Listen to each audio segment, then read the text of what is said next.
what would you be wanting from your mortgage broker right now?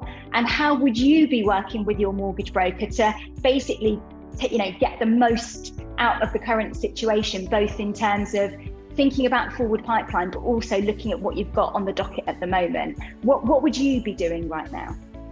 The magic word I'm going to use there is partnership, because I do think that, a plumber can't go out and do his job without his tools, and a good mortgage advisor is a very, very helpful tool, not in the wrong sense of the mind. Get one in there. But no, at the end of the day, qualification and quantification for me have always been massive. The more I know about somebody, the more I know how I'm able to actually help them.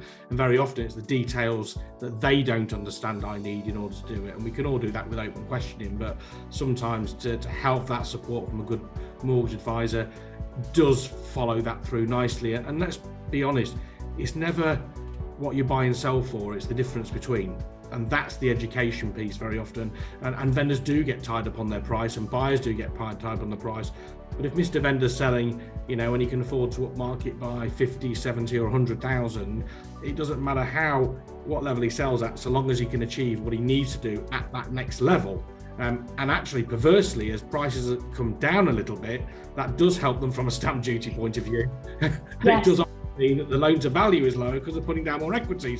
And that was one of the bonuses of the budget, of which there were no rabbits, but they are actually keeping the current stamp duty. They're going to sunset the measure, he said. I quite like that. They're going to sunset the measure in 2025. So that already shows you they wanted to put the metrics in there to create the stable environment that's required. So for me, it's part of the jigsaw. The mortgage advisor supports actually a very good negotiator to actually help pull the whole thread together, because anybody can drive somebody to create a transaction. You can force somebody to negotiate.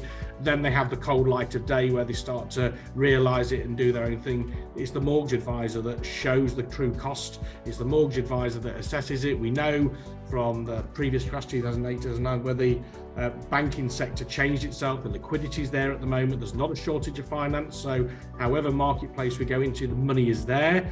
And we know that the stress testing is there. So whilst people are uncomfortable, it's inflation that's causing the issue. It's not interest rates, it's inflation and people's day-to-day expenditure. But a lot of that expenditure, all of it, is a choice. It's not a necessity. So I think there is a degree, people, to Peter's point, absolutely right.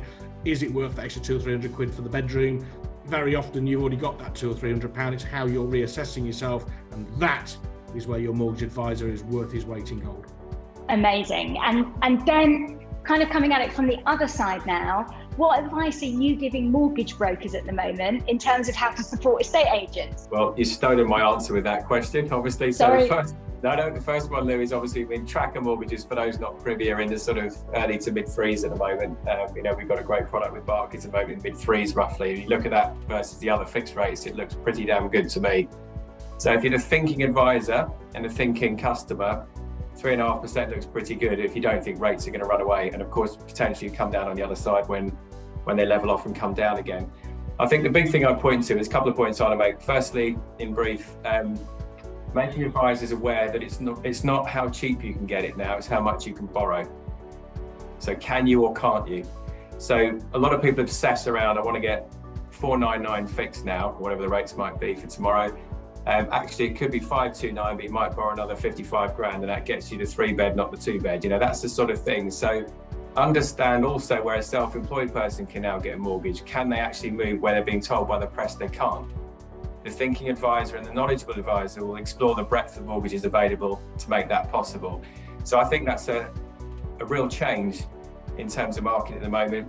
Second bit in brief, I'd say the guys on here are far better qualified to talk about this and already have done to a degree, is just from my side, I'd say that back to the underwriting point, in the most part, nationally, not locally in your local market, I completely accept all those points and they're absolutely right.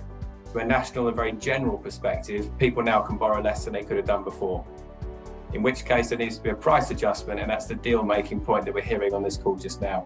So I think there's a combination of a really hard job to be done by agents who are already doing it by the sound of it anyway, and from the advisor perspective, really help the agent by saying that this is how much someone can borrow, and I can get them a bit more. So those are my points.